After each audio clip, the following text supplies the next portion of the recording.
mau bernyanyi bersama-sama. Sebab hanya Yesus yang terbaik bagi kita.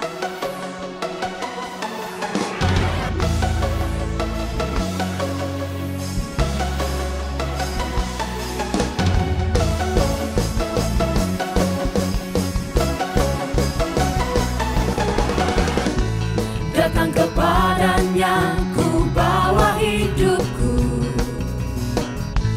Dia menjadikan segalanya baru. Ku angkat tanganku dan ku bawa pujianku,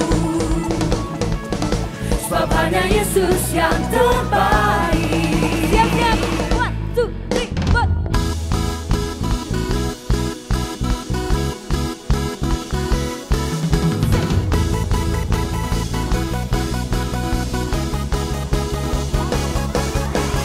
Bersorak, bertepuk tangan, Dialah yang terkuat, Dialah yang terhebat.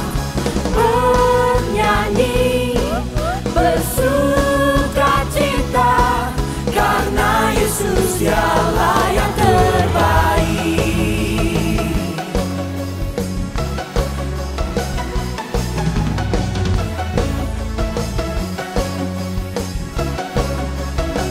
Katakan bersama. Datang kepadanya ku bawa hidupku,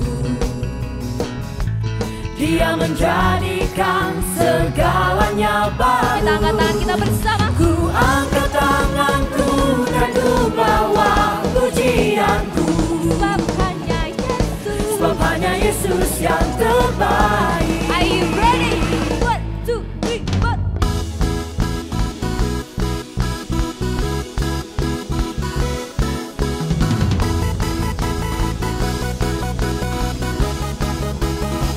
Sing bersorak.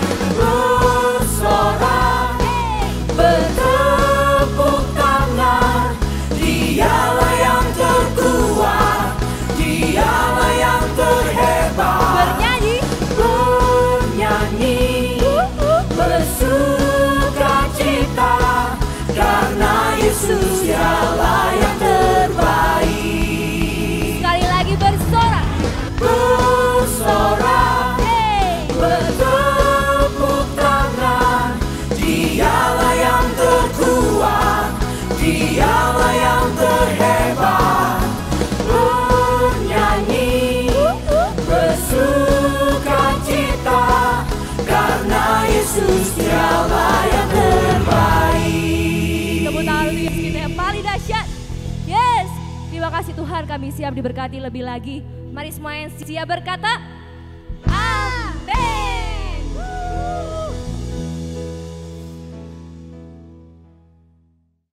Halo teman-teman semua, hari ini aku mau nyampein beberapa pengumuman. Yang pertama, buat teman-teman yang rindu untuk menabur, teman-teman bisa kirim ke nomor rekening Alpha Omega Church atas nama Lukas Topo. Yang kedua, tetap ikutin ibadah online service kita. Di setiap hari Minggu kita bakal on time mulai jam 7 pagi, jadi tetap ikutin terus. Dan yang ketiga, buat teman-teman yang belum komsel, ayo semangat buat komsel, kita sama-sama buat diperlengkapi, kita punya keluarga rohani supaya kita bisa sharing di momen-momen saat ini. Itu aja pengumumannya. See you and God bless. Halo semuanya, sekali lagi welcome to Alpha Omega Church Youth Online Service. Gimana nih kabarnya semuanya? Aku berharap bahwa kalian semua baik-baik saja, kalian semua sehat-sehat saja, dan kita bisa cepat atau segera kembali untuk beribadah secara offline. Nah, hari ini teman-teman semua, di tengah-tengah pandemi COVID-19 di Indonesia yang kita alami saat ini, kita melihat bahwa banyak sekali dampak yang ditimbulkan. Jadi kalau kita lihat di berita, bisnis-bisnis menjadi lebih lesu, bisnis-bisnis jadi tambah sepi. Kalau kalian yang mengalami, kalau kalian kuliah maupun sekolah, kalian mengalami kan harus belajar secara online, kalian tidak bisa belajar secara offline untuk sementara waktu. Banyak pekerja-pekerja yang harus di PHK. Jadi banyak sekali dampak-dampak negatif yang ditimbulkan. Nggak cuman masalah COVID-19 atau krisis COVID-19, tetapi dalam kehidupan kita pun, dalam masalah-masalah biasanya, ada beberapa atau banyak hal dampak negatif yang kita alami. Dan seringkali karena dampak-dampak negatif inilah yang kita alami adalah kita merasa bahwa life is turning bad. Bahwa hidup itu kok kerasanya jadi lebih buruk. Kita kayak no idea to do. Kita nggak punya pikiran kira-kira aku harus ngapain ya. Dan kalau aku harus melakukan sesuatu pun, kadang yang kita pikirkan bahwa apa yang aku lakukan ini sebenarnya bermanfaat nggak ya. Contohnya kayak gini. Kalau teman-teman sekarang harus sekolah ataupun kuliah secara online, lalu di rumah itu lebih punya banyak spare waktu atau waktu luang. Dan teman-teman akhirnya mengikuti, oke lah aku mau ngikutin kursus online. Tapi pertanyaannya adalah, kursus online ini kira-kira bermanfaat nggak ya buat aku ya? Nanti ke depannya ini kira-kira berguna atau enggak ya? Ataupun buat teman-teman yang baru mau dapat kerja nih, ataupun baru mau bekerja. Lalu teman-teman nggak bisa daftar di pekerjaan tertentu karena memang sekarang lagi banyak pemutusan hubungan kerja. Lalu yang teman-teman lakukan adalah, oke lah aku akan mencoba berdagang secara online, berjualan secara online terlebih dahulu.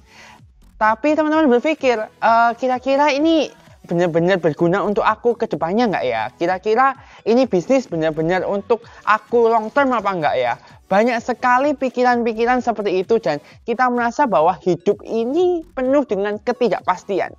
Dan hidup ini terasa lebih buruk. Tapi pertanyaannya gini teman-teman yang akan kita bahas bersama hari ini. Apakah benar dengan adanya krisis atau dengan adanya masalah, life is turning bad?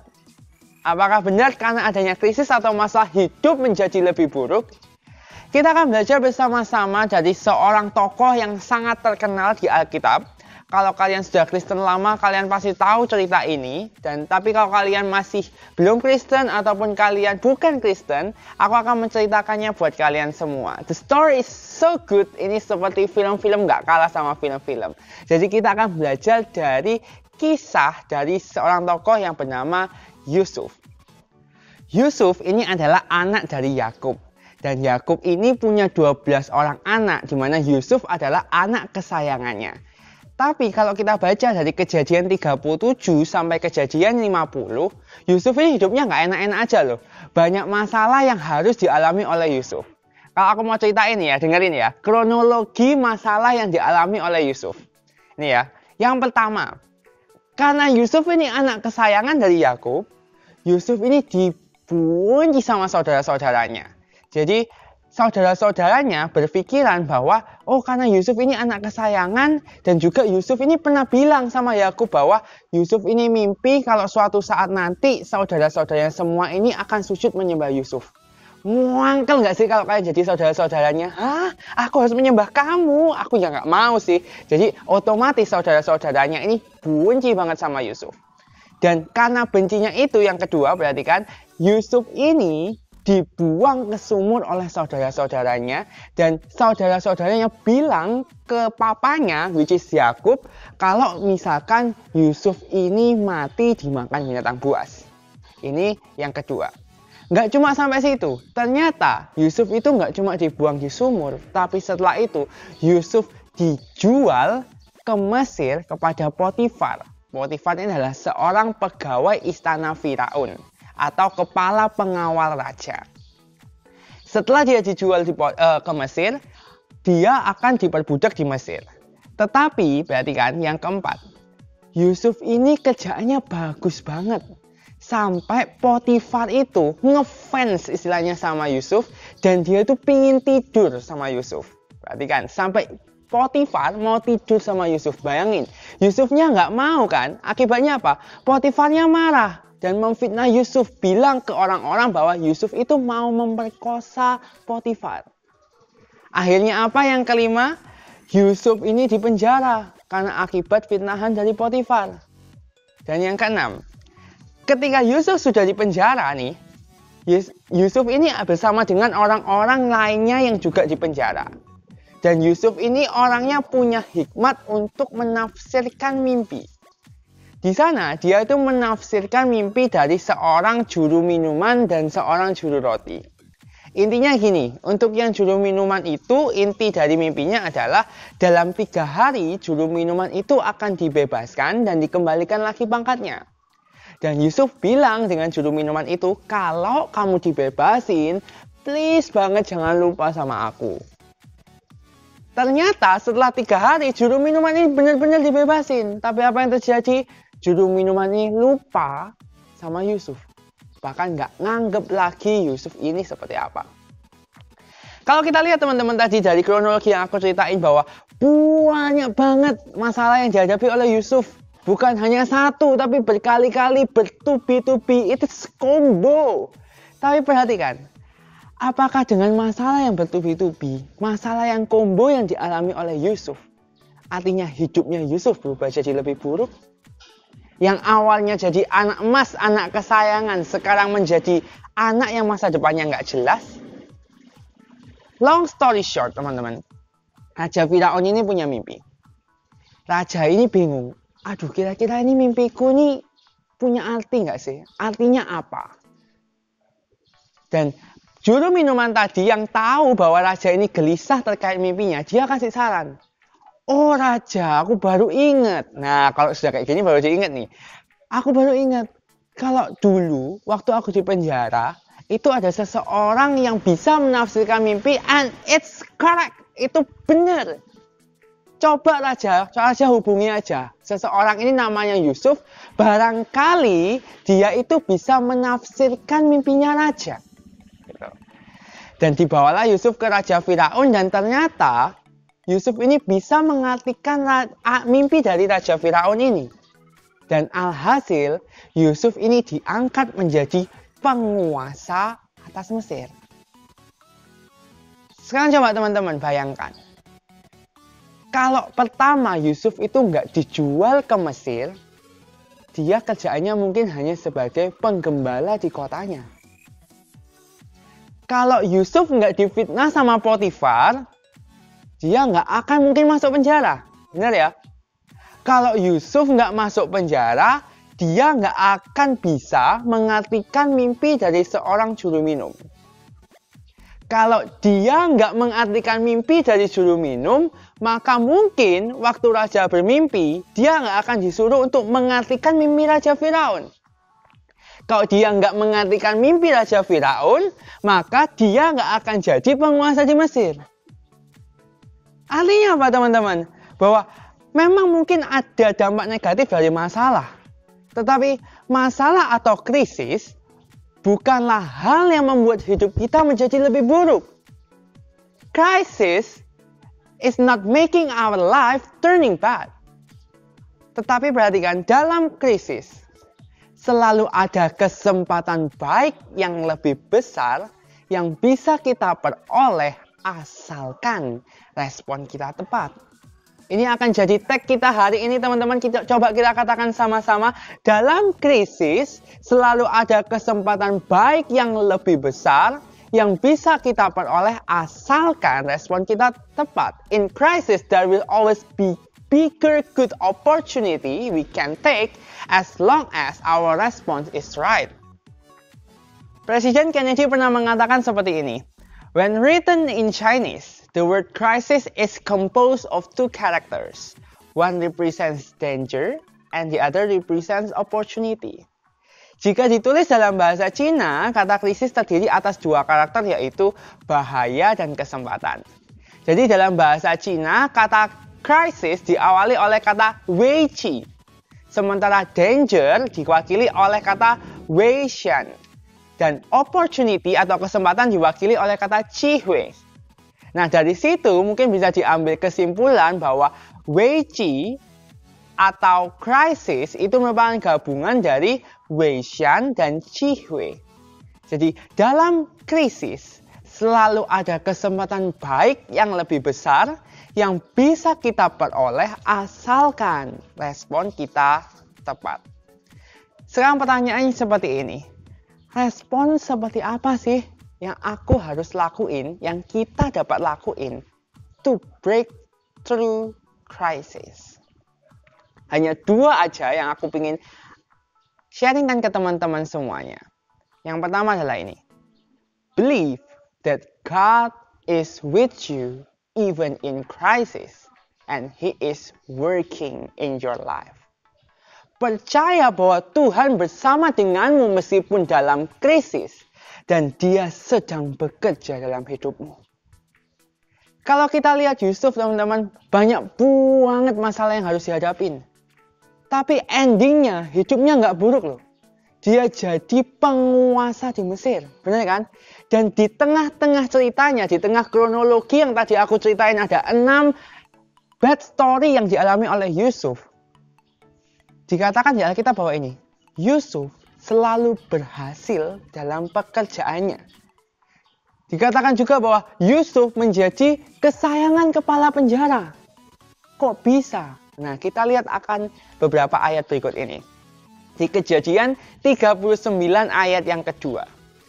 Tetapi Tuhan menyertai Yusuf, sehingga ia menjadi seorang yang selalu berhasil dalam pekerjaannya, maka tinggallah ia di rumah tuannya orang Mesir itu. Kejadian 39 ayat 3. Setelah dilihat oleh tuannya bahwa Yusuf disertai Tuhan dan bahwa Tuhan membuat berhasil segala sesuatu yang dikerjakannya. Kejadian 39 ayat 21. Tetapi Tuhan menyertai Yusuf dan melimpahkan kasih setianya kepadanya dan membuat Yusuf kesayangan bagi kepala penjara itu.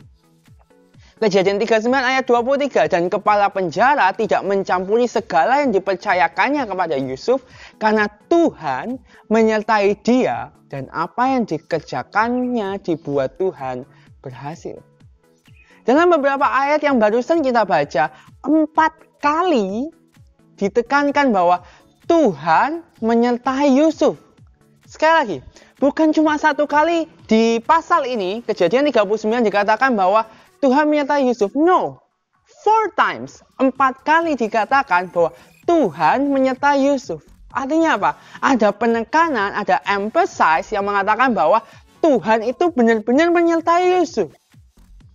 Dan perhatikan, di sini tidak dikatakan bahwa hanya Tuhan menyertai Yusuf, tetapi dia juga bekerja. Di ayat yang kedua, ketika Tuhan menyertai Yusuf, Yusuf selalu berhasil dalam pekerjaannya. Di ayat yang ke-21, Tuhan menyertai Yusuf sehingga dia menjadi anak kesayangan bagi kepala penjara. Ada good impact dalam krisis saat Tuhan menyertai. Ada opportunity yang muncul saat krisis ketika Tuhan menyertai dan Tuhan bekerja. Kenapa nggak kita kasih tepuk tangan yang luar biasa buat Tuhan kita? Sama halnya teman-teman dalam hidup kita saat ini. Dalam momen masalah kita, dalam momen apapun hidup kita, Tuhan selalu bersama dengan kita. He is always with us.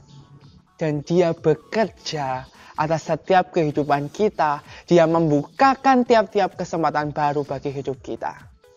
Roma 8 ayat 28. Kita tahu sekarang bahwa Allah turut bekerja dalam segala sesuatu untuk mendatangkan kebaikan bagi mereka yang mengasihi Dia, yaitu bagi mereka yang terpanggil sesuai dengan rencana Allah.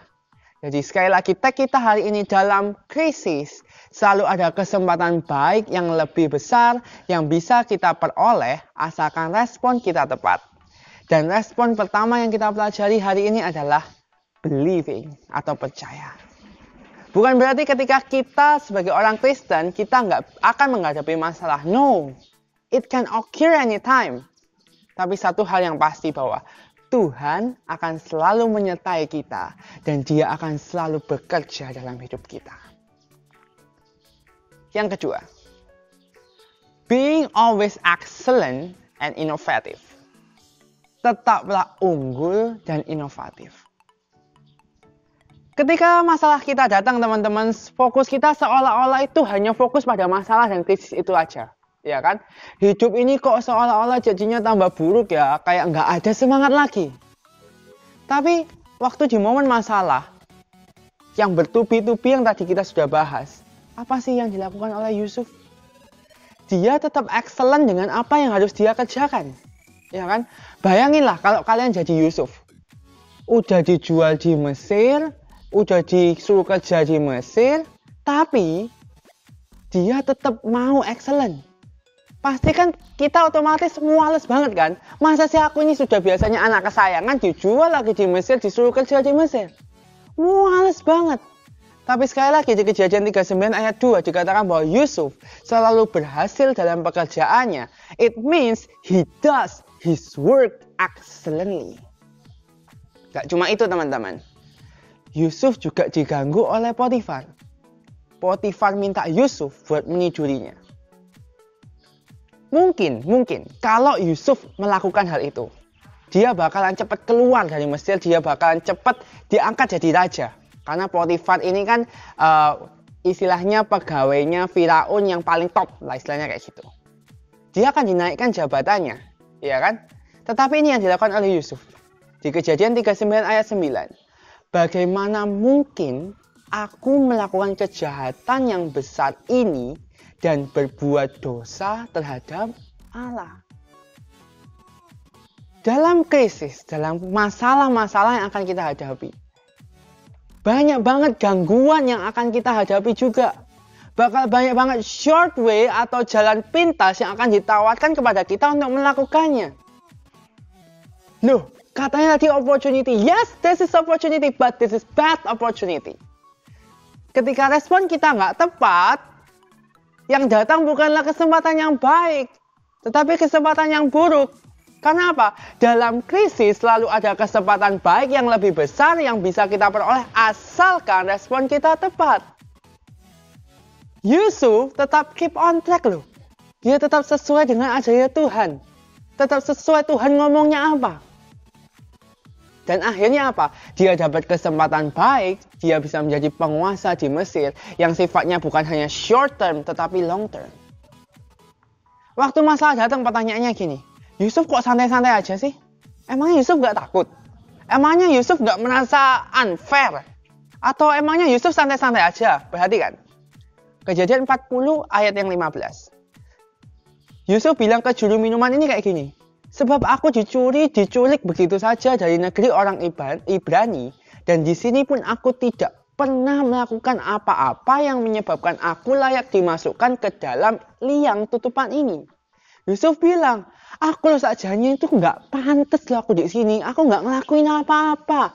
Berarti apa? Dia merasa bahwa hidup ini seolah-olah nggak adil. Tapi di momen itu Yusuf merasa bahwa dia tetap harus excellent dan dia tetap harus keep on track terhadap apa yang Tuhan ajarkan. Saat ini mungkin kita merasa teman-teman dalam krisis bahwa apa yang sudah kita plan sebelumnya nggak kejadian. Life seems unfair. Dan ketika kita melakukan sesuatu di momen-momen krisis atau momen-momen masalah ini, banyak gangguan-gangguan yang kita hadapi. Banyak omongan-omongan orang yang harus kita hadapi. Banyak berita-berita yang mungkin membuat kita takut dan membuat kita cemas. Dan kira-kira apa yang kita lakukan ini kira-kira berguna nggak sih untuk kehidupan kita ke depannya? Contoh, kalau misalkan kita saat ini mengikuti kursus-kursus online untuk mengisi waktu luang kita, berguna nggak sih? Waktu kita memikirkan bisnis baru yang terkait online, berguna nggak sih untuk kita ke depannya? Banyak sekali pikiran-pikiran buruk, pikiran-pikiran negatif yang terlintas dalam hidupnya kita. Tetapi ini yang Yusuf ajarkan teman-teman, bahwa kita perlu tetap keep being excellent and innovative.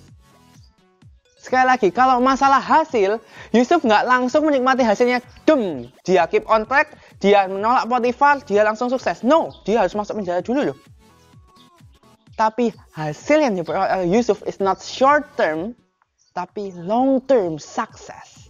Dia memperoleh jabatan sebagai penguasa di Mesir. Yeremia 29 ayat yang ke-11.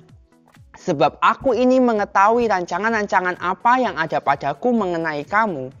Demikianlah firman Tuhan, yaitu rancangan damai sejahtera dan bukan rancangan kecelakaan untuk memberikan kepadamu hari depan yang penuh harapan. Ada hari depan yang penuh harapan yang sudah Tuhan sediakan buat kita when we are keeping on track. Sekali lagi, tag kita hari ini dalam krisis. Selalu ada kesempatan baik yang lebih besar yang bisa kita peroleh asalkan respon kita tepat. Dan respon kedua yang sudah kita pelajari yaitu keep being excellent and innovative. Susah nggak sih hidup di tengah krisis atau masalah? Susah. Gampang nggak sih hidup di tengah krisis atau masalah? Nggak gampang. Tapi sekali lagi, kita harus ingat, dalam krisis selalu ada kesempatan baik yang lebih besar yang bisa kita peroleh asalkan respon kita tepat. Dan sebagai konklusi kita, respon apa yang harus kita lakukan dan bisa kita lakukan? Yang pertama, percaya bahwa Tuhan tetap menyertai kita. Dan ketika Dia menyertai, Dia bukan hanya tinggal diam, tapi Dia bekerja atas hidup kita, membukakan jalan bagi setiap kita yang penuh dengan mujizat. Dan yang kedua, keep being excellent and innovative. Tuhan merencanakan hari depan yang penuh dengan harapan buat kita semua. Yang jadi pertanyaan, siapa yang mau break through crisis? Siapa yang mau dapat kesempatan baik yang jauh lebih besar dalam tiap krisis atau masalah yang kita hadapi? Aku mau ajak teman-teman semua yang menonton ini semua, kita bersama perjamuan kedua mata kita bersama-sama berdoa minta hikmat kepada Tuhan. Tuhan Yesus, kami bersyukur Tuhan, kami punya Engkau, Tuhan yang selalu menyertai kami, dan Tuhan yang selalu bekerja atas hidup kami. Kami tahu Tuhan bahwa momen-momen krisis ini bukanlah momen yang mudah buat setiap kami. It's hard time. Banyak gangguan yang kami hadapi Tuhan, banyak pikiran negatif yang kami alami Tuhan. Tapi kami tahu Tuhan, ini yang kami percaya Tuhan bahwa Engkau selalu menyertai kami dan Engkau berjalan bersama dengan kami. Berikan kami hikmat Tuhan, berikan kami semangat terus Tuhan untuk melakukan apa yang harus kami lakukan Tuhan, untuk tetap excellent dan tetap inovatif dalam setiap apa yang kami kerjakan Tuhan. Jauhkan kami dari segala godaan-godaan Tuhan, pikiran-pikiran negatif yang berusaha mengganggu kami Tuhan. Karena kami tahu Tuhan Engkau sudah menyediakan kami hari depan yang jauh lebih baik, hari depan yang penuh dengan harapan. Kami serahkan setiap kehidupan kami Tuhan di dalam nama Tuhan Yesus Kristus. Haleluya. Amin. Be peaceful in God. God bless you always.